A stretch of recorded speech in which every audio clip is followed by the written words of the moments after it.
大家好，是小鹅。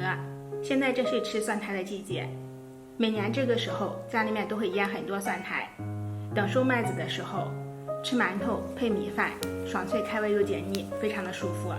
这是我花20块钱买的2斤蒜苔。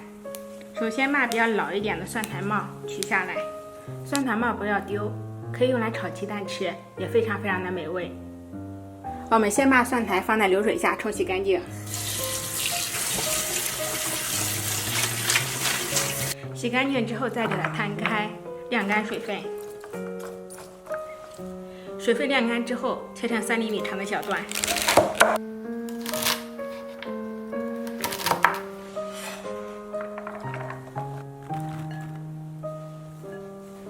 2斤蒜苔加20克盐，把它充分的抓拌均匀，再腌制3个小时。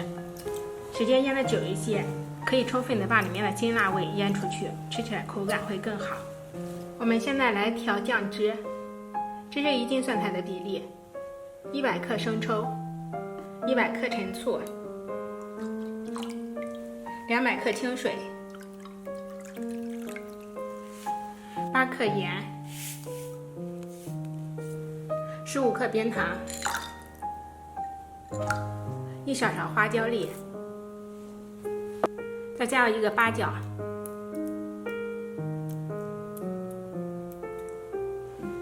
把料汁倒入锅中，大火烧开，中化之后关火，放凉备用。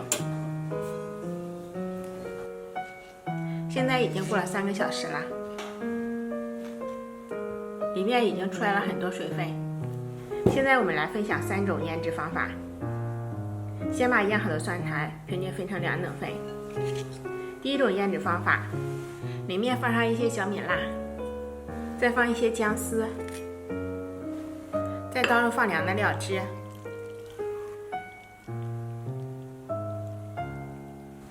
这个料汁的味道大概就是蒜苔的味道，我们可以尝一下，再调整成自己比较喜欢的程度，再盖上盖子，密封腌制2个小时就可以开吃了。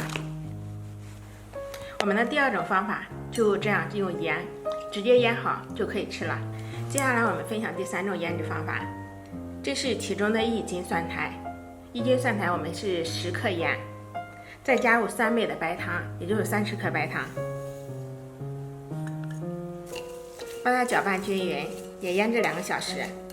3种腌制蒜苔的方法就分享完成了，喜欢吃蒜苔的朋友就试一下吧。